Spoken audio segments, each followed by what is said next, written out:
Chapter 19 मित्रता। और फिर एक नवयुवक ने कहा, हमें मित्रता के बारे में कुछ बताइए।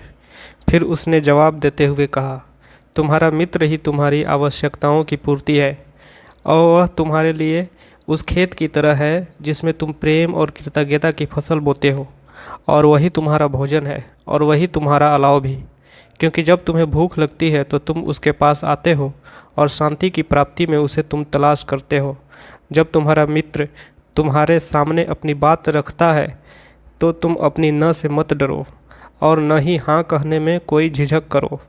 और जब वह खामोश होता है तो भी तुम्हारा दिल उसके दिल की आवाज़ को भली भांति सुनता है, क्योंकि मित्रता शब्दों के बिना सारे विचार, सारी इच्छाएं और सारी आशाएं उत्पन्न होती हैं और उस आनंद में बंट जाती है जो अवर्णनीय है।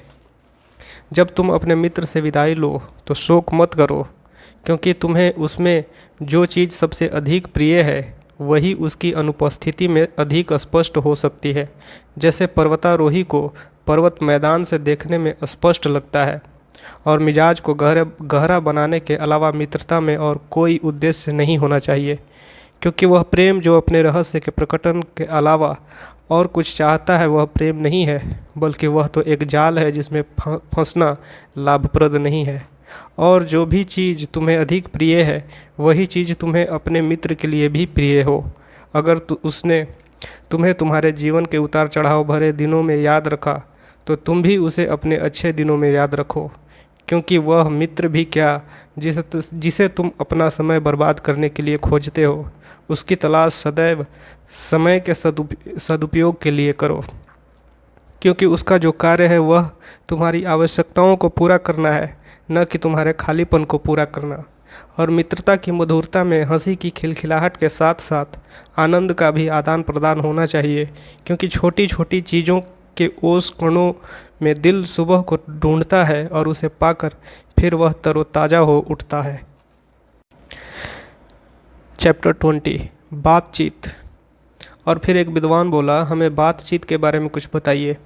फिर उसने जवाब देते हुए कहा, तुम तब बातचीत करते हो जब तुम्हारी वैचारिक शांति भंग हो जाती है और जब तुम अपने दिल की तन्हाई में ज़्यादा लंबे समय तक नहीं रह सकते, बल्कि अपने होठों पर निवास करते हो, और आवाज़ तो केवल मनोविनोद और विषयांतर का साधन होती है। और तुम्हारी अधिकतर बातचीत में तुम्हारे विचार धराशायी ही रहते हैं, क्योंकि विचार आकाश के खुलेपन में विचरण करने वाला पक्षी है, जो शब्दों के पिंजरे में अपने पंखों को भले ही फड़फड़ा ले, लेकिन वह उड़ नहीं सकता। तुम में से ऐसे कई हैं जो अपने अकेलेपन को दूर करने के लिए बातूनी लोगों की तलाश करते हैं। अकेलेपन की निःशब्दता उनकी आंखों के सामने उनकी नग्नता प्रकट कर देती है और वे स्वयं को उससे बचाना चाहते हैं। और कुछ लोग ऐसे भी हैं जो बिना जाने या पूर्व विचार के किसी सच को जाहिर कर देते हैं जिसके बारे में वे स्वयं भी नहीं जानते। और कुछ लोग ऐसे भी हैं जिनके दिल में सच तो होता है, लेकिन वे उसे शब्दों के रूप में व्यक्त नहीं करते। इस तरह के दिलों में आत्मा लयपूर्ण नीरवता में वास करती है। जब तुम सड़क या बाजार में अपने मित्र से मिलो तो आत्मा के माध्यम से अपने होठों और अपनी जुबान को संचालित करो। अपने आंतरिक स्वर को उसके आंतरिक कानों में डालो, क्योंकि उसकी आत्मा तुम्हारे दिल के सच को उसी तरह संजो कर रखेगी जिस प्रकार मदिरा का रंग याद नहीं रहता और न ही बर्तन में अधिक कुछ रह जाता है, पर उसके स्वाद को याद रखा जाता है। चैप्टर 21 समय। एक खगोल शास्त्री ने कहा, स्वामी हमें समय के बारे में कुछ बताइए। और उसने जवाब दिया, तुम समय को मापना चाहते हो जिसे बिल्कुल भी मापा नहीं जा सकता। समय और ऋतु के अनुसार तुम अपने व्यवहार को निर्देशित करो और इसी के साथ अपनी आत्मा के पथ को भी निर्देशित करो। समय को तुम एक जल स्रोत का रूप देते हो जिसके किनारे तुम बैठ सको और उसके बहाव को देख सको। शाश्वत ईश्वर तुम्हारे जीवन की शाश्वतता से भली भांति परिचित है और यह भी जानता है कि बीता हुआ कल केवल आज की याद है और आने वाला कल आज का स्वप्न। इस तरह तुम्हारे अंदर जो संगीत चहचहाता है और चिंतन करता है अभी भी सीमा के भीतर ही रहकर निवास करता है जिस क्षण आकाश तारे बिखर गए थे। तुम में से ऐसा कौन है जो यह अनुभव न करे कि उसकी प्रेम शक्ति असीम है? और फिर भी कौन यह अनुभव नहीं करता कि वही प्रेम जो कि असीम है उसी के अस्तित्व में केंद्र में सीमित रहते हुए न तो वह एक प्रेम विचार से दूसरे प्रेम विचार की ओर चलायमान है और न ही वह एक प्रेम भावना से दूसरी प्रेम भावना की ओर चलायमान है, और क्या प्रेम की तरह समय भी अविभाजित और अचल नहीं है? लेकिन अगर अपने विचारानुसार तुम मौसमों में समय को मापो तो हर मौसम को मौसमों में लपेट लो और वर्तमान द्वारा अतीत को याद से और भविष्य को तृष्णा से आलिंगन करने दो। चैप्टर 22 अच्छाई और बुराई। नगर के बुजुर्गों में से एक बुजुर्ग ने कहा, हमें अच्छाई और बुराई के बारे में बताइए। और उसने बताना शुरू किया, तुम्हारे अंदर जो अच्छाई है मैं उसके बारे में तुम्हें बता सकता हूँ, लेकिन तुम्हारी बुराई के बारे में नहीं, क्योंकि बुराई सिर्फ अच्छाई का अपनी भूख व प्यास से पीड़ित होना ही तो है। अक्सर जब अच्छाई को भूख लगती है तो वह अंधकार भरी गुफाओं में अपना आहार तलाश कर लेती है, और जब प्यास लगती है तो वह गंदले पानी को भी पी लेती है। जब तक अपने साथ है तो आप अच्छे हैं, फिर भी अगर आप अपने साथ नहीं हैं तो भी आप बुरे नहीं हैं, क्योंकि एक अविभाजित घर चोरों का अड्डा नहीं बल्कि यह केवल एक विभाजित घर ही है। और एक बिना पतवार वाला जहाज खतरनाक द्वीपों के बीच भले ही इधर उधर भटकता रहे, लेकिन फिर भी वह डूबता नहीं। तुम उस समय बड़े अच्छे हो जब तुम अपने आप को दान करने के लिए प्रयास करते हो, क्योंकि जब तुम लाभ प्राप्ति के लिए प्रयास करते हो तो उस समय तुम जड़ की तरह हो जाते हो जो धरती की गहराइयों में पहुंचकर उसका दूध पीती है। निश्चित रूप से फल जड़ से नहीं कह सकता मेरी तरह बनो, परिपक्व, परिपूर्ण और अपना सब कुछ देने वाला, क्योंकि फल का देना एक आवश्यकता है जबकि जड़ की आवश्यकता है लेना। जब तुम अपनी बातचीत करने के अंदाज में जागरूक हो तो तुम अच्छे हो, और तब भी तुम बुरे नहीं हो जब तुम सोए रहते हो और तुम्हारी जुबान उद्देश्यहीन बातें करती है, और यहाँ तक कि व्यर्थ की बातें कमज़ोर जुबान को मजबूत भी बना सकती है। जब तुम दृढ़ता और हौसले के साथ अपने कदम अपने उद्देश्य की ओर बढ़ाते हो तब भी तुम अच्छे हो। जब तुम उस तरफ लंगड़ाते हुए जाते हो लेकिन वे पीछे की ओर नहीं लौटते, लेकिन तुम तो मजबूत और फुर्तीले हो, तो तुम्हें चाहिए कि इस चीज़ को अपने ऊपर कृपा समझकर किसी लंगड़े के समान मत लंगड़ाओ। तुम विभिन्न प्रकार से अच्छे हो, और जब तुम अच्छे नहीं हो तो तब भी तुम बुरे नहीं हो। तुम केवल आलसी और टाल मटोल करने वाले हो। हाय अफसोस हिरण कछुए को अपना फुर्तीलापन नहीं सिखा सकता।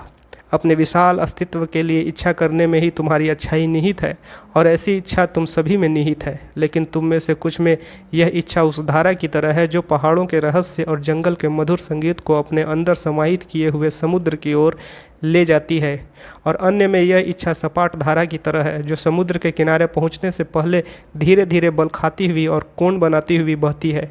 लेकिन जो आदमी अधिक इच्छाएं रखता है वह थोड़ी इच्छा रखने वाले से यह न कहे किस कारण तुम सुस्त और लड़खड़ा कर चलने वाले हो, क्योंकि सच्चे और अच्छे लोग नग्न लोगों से यह नहीं पूछते तुम्हारे कपड़े कहाँ हैं, और न ही यह बात बेघर लोगों से पूछते हैं तुम्हारे घर पर क्या मुसीबत आ पड़ी। चैप्टर 23 प्रार्थना। फिर एक पुजारिन बोली, हमें प्रार्थना के बारे में कुछ बताइए। और उसने जवाब देते हुए कहा, तुम केवल अपने कष्ट और अभाव के दिनों में ही प्रार्थना करते हो। काश तुम अपनी समृद्धि उल्लास से परिपूर्ण दिनों में भी प्रार्थना करते, क्योंकि अनंत आकाश में तुम्हारे स्व के विस्तार के सिवा प्रार्थना और है ही क्या। और अगर अपने अंधकार को आकाश में बहाना तुम्हारे लिए लाभकारी है तो अपने दिल के प्रकाश को भी बहाना तुम्हारे उल्लास का ही कारण है। और जब तुम्हारी आत्मा तुम्हें प्रार्थना के लिए बुलाती है तो तुम रोने के अतिरिक्त कुछ नहीं कर सकते। जब तक तुम हंसने न लगो तब तक तुम उसे बार बार रोते रहने के बावजूद भी प्रेरित करते रहो। जब तुम प्रार्थना करते हो तो उस समय तुम हवा में उन लोगों से मिलने के लिए ऊपर उठते हो जो कि उस समय प्रार्थना कर रहे होते हैं, और वह यही लोग हैं जिनसे प्रार्थना के समय के अलावा तुम कभी नहीं मिल सकते। इसलिए तुम्हारा अदृश्य मंदिर में प्रवेश करना मधुर मिलन और परम आनंद के लिए होना चाहिए, क्योंकि अगर याचना के उद्देश्य के लिए ही तुम मंदिर में प्रवेश करोगे तो तुम्हें कुछ नहीं मिलेगा, और अगर तुम अपने आप को दीनहीन दिखाते हुए मंदिर में प्रवेश करोगे तो भी तुम्हारा उत्थान नहीं होगा। अथवा यहाँ तक कि अगर तुम दूसरों की भलाई के लिए कुछ मांगने हैं तो मंदिर में जाओगे तब भी तुम्हारी फरियाद नहीं सुनी जाएगी। हाँ, यही ठीक रहेगा कि तुम बिना किसी प्रकार की मांग के मंदिर में जाओ। और मैं तुम्हें यह नहीं सिखा सकता कि प्रार्थना किस प्रकार की जाती है। ईश्वर तुम्हारे शब्दों को तब तक नहीं सुनता जब तक वह स्वयं ही तुम्हारे होठों के माध्यम से उन शब्दों को नहीं बोलता है। और मैं तुम्हें समुद्रों, जंगलों और पर्वतों की प्रार्थना भी नहीं सिखा सकता, लेकिन तुम जो पर्वतों, जंगलों और समुद्रों के बीच जन्मे हो अपनी दिल में उनकी प्रार्थना खोज सकते हो। और अगर तुम रात के शांत स्थिरता में सुनो तो तुम खामोशी में उन्हें यह कहते हुए सुनोगे, हे ईश्वर, हमारा पंखों वाला स्वरूप ही तुम हो और तुम्हारी इच्छा ही हमारी इच्छा है। यह तुम्हारी ही इच्छा है जो हमारी इच्छा को जन्म देती है। हमारे अंदर यह तुम्हारी ही प्रेरणा है जो हमारी रातों को, जो तुम्हारी ही है, दिन में बदल देती है और जो कि तुम्हारे ही हैं। हम तुमसे किसी भी चीज़ की याचना नहीं कर सकते क्योंकि तुम हमारे अभावों से उनके हमारे अंदर पैदा होने से पहले ही परिचित हो। तुम ही हमारी आवश्यकता हो और तुम्हारा अपने आप को अधिकतम के रूप में दे देना ही हमें सब कुछ दे देना है। चैप्टर 24 आनंद। एक सन्यासी जो वर्ष में एक बार नगर में आता था आगे आया और बोला, हमें आनंद के बारे में कुछ बताइए। और फिर उसने जवाब देते हुए कहा, आनंद एक स्वतंत्रता ज्ञान है, लेकिन यह स्वतंत्रता नहीं है। यह तो तुम्हारी इच्छाओं का फलना फूलना है, लेकिन यह उनका फल नहीं है। यह ऊंचाई के लिए गहराई की पुकार है, लेकिन यह तो न तो गहराई है और न ही ऊंचाई। यह एक पिंजरे का पंख लगाकर उड़ने के समान है, लेकिन आकाश को परिधिबद्ध करना नहीं है। हाँ, सच में आनंद एक स्वतंत्रता ज्ञान है और मेरी इच्छा है कि तुम भी दिल से पूरी तरह से इन गीत को गाओ, लेकिन मैं नहीं चाहूँगा कि तुम गीत को गाने में ही अपने दिल को गंवा बैठो। तुम में से कुछ नवयुवक आनंद की तलाश में रहते हो, जैसे कि यही सब कुछ हो, और उनकी आलोचना के साथ साथ उन्हें डांट फटकार भी लगाई जाती है। मैं न तो उनकी आलोचना करूंगा और न ही उनकी निंदा करूंगा। मैं उन्हें तलाश करने दूंगा क्योंकि वे आनंद को तलाश ही लेंगे, लेकिन उसे केवल अकेले नहीं, उनकी 7 बहनें हैं। उनमें से सबसे छोटी भी आनंद की अपेक्षा बहुत सुंदर है। क्या तुमने उस आदमी के बारे में नहीं सुना जो धरती की गहराई तक खोद रहा था और फिर उसे एक खजाना मिला? और तुम में से कुछ बड़े बूढ़े आनंद को पश्चाताप के साथ याद करते हैं, जैसे कि नशे में उन्होंने कोई गलतियाँ की हो। लेकिन पश्चाताप मन का बादलों से घिरना है, न कि कोई सजा। उन्हें अपना आनंद कृतज्ञता से याद रखना चाहिए, जिस प्रकार के ग्रीष्म काल में फसल की कटाई को याद रखते हो, लेकिन फिर भी पश्चाताप में सुख का अनुभव करते हैं, तो फिर उन्हें यह सुख प्राप्त करने दो। और तुम में से ऐसे कई लोग जो न तो आनंद को तलाशने योग्य युवा हैं और न ही वह बुजुर्ग जो उसे याद कर सके, और अपने खोज करने व याद करने के डर से वे सारा आनंद छोड़ देते हैं कि ऐसा न हो कि वे आत्मा की उपेक्षा करने लगें या फिर उसके प्रति अपराध कर बैठें। लेकिन फिर भी उनके परित्याग में भी उनका आनंद ही है, और इसलिए उनके हाथ भी एक खजाना लगता है। हालांकि कांपते हुए हाथों से जड़ों की गहराई तक खोदते हैं। लेकिन मुझे बताओ तो सही कि वह कौन है जो आत्मा के प्रति अपराध कर सकता हो? क्या बुलबुल रात की नीरवता के प्रति अपराध कर सकती है, या फिर जुगनू तारों के प्रति कोई अपराध करते हैं? क्या तुम्हारी ज्योति की लौ या फिर धुआं हवा के लिए कोई बोझ बन जाता है?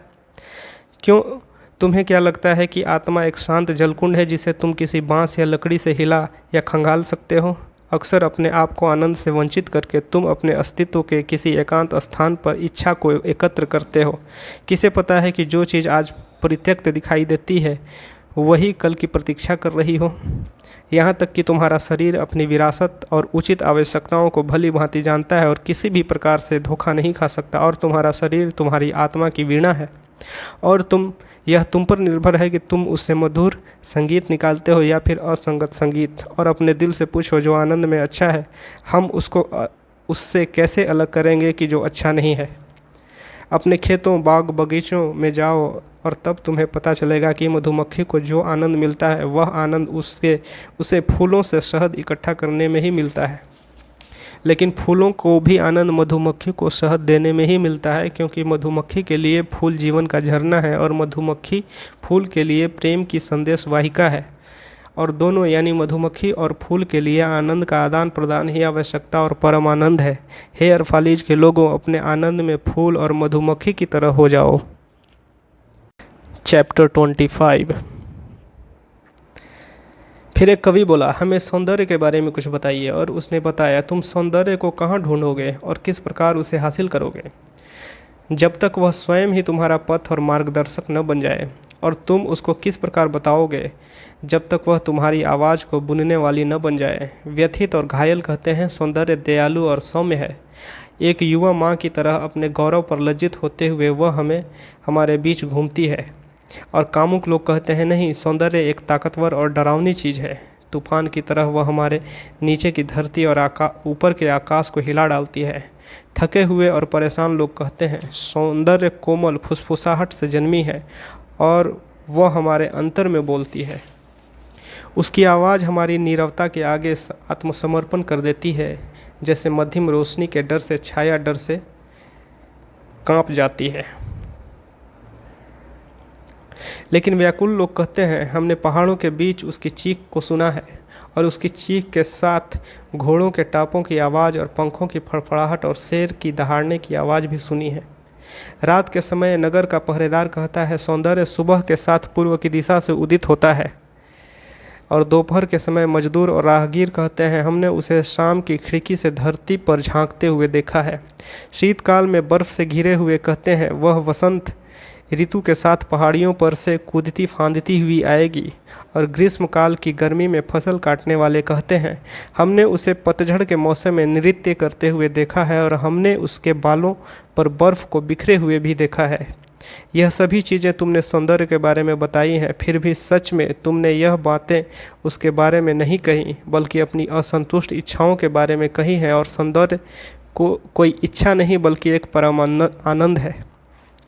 यह न तो प्यासा गला है और न ही याचना के लिए फैला हुआ खाली हाथ, लेकिन यह एक प्रज्वलित हृदय और मंत्रमुग्ध आत्मा है। यह न तो वह प्रतिमा है जिसे तुम देख सको और न ही वह गीत है जिसे तुम सुन सको, बल्कि एक ऐसी प्रतिमा है जिसे तुम देखते समय अपनी आंखें बंद कर लेते हो और एक ऐसा गीत है जिसे सुनते समय अपने कान बंद कर लेते हो। यह न तो हल चालित छाल का रस है और न ही यह पंजों से जुड़ा हुआ पंख, बल्कि यह तो हमेशा खिलने वाले फूलों से भरा एक बगीचा है और देवदूतों का एक ऐसा दल जो हमेशा उड़ता रहता है। हे अरफालीज के लोगों, सौंदर्य एक जीवन है, जबकि जीवन अपने पवित्र चेहरे से घूंघट हटा लेता है। लेकिन तुम जीवन हो और तुम ही घूंघट हो। सौंदर्य दर्पण में अपने आप को एकटक देखते रहने वाली अमरता है, लेकिन तुम अमरता हो और तुम ही दर्पण भी हो। चैप्टर 26 धर्म। एक वृद्ध पुजारी ने कहा, हमें धर्म के बारे में कुछ बताइए। तो उसने बताया, क्या मैंने आज किसी और चीज़ के बारे में बताया है? क्या धर्म संपूर्ण कर्म और संपूर्ण विचार नहीं है? और वह जो न तो कर्म है और न ही विचार, बल्कि वह आत्मा से निकलने वाली एक आश्चर्यजनक और चौंकाने वाली चीज़ है। जबकि तब भी जब हाथ से पत्थरों को तराशा जा रहा हो या फिर करघा चलाया जा रहा हो, ऐसा कौन है जो अपने समय को अपने सामने प्रसारित करते हुए यह कहता है कि यह ईश्वर के लिए है और यह मेरे अपने लिए, यह मेरी आत्मा के लिए और यह अन्य मेरे शरीर के लिए। तुम्हारा संपूर्ण समय वह पंख है जो आकाश में एक रूप से अन्य एक रूप तक उड़ान भर सकता है। जो आदमी नैतिकता को अपने सर्वश्रेष्ठ कपड़े समझकर धारण करता है, उनका नग्न रूप में रहना ही ठीक है। हवा और धूप उसके शरीर में कोई छेद नहीं करेंगे। और जो अपने नीति शास्त्र के द्वारा अपने व्यवहार को परिभाषित करता है, वह अपने गाने वाले पक्षी को पिंजरे में कैद कर लेता है। स्वतंत्र गीत सलाखों और तारों में से नहीं निकलता। तुम उसे फूलों में मुस्कुराते हुए पाओगे, फिर उसे ऊपर उठते और पेड़ों में से अपने हाथ हिलाते हुए पाओगे।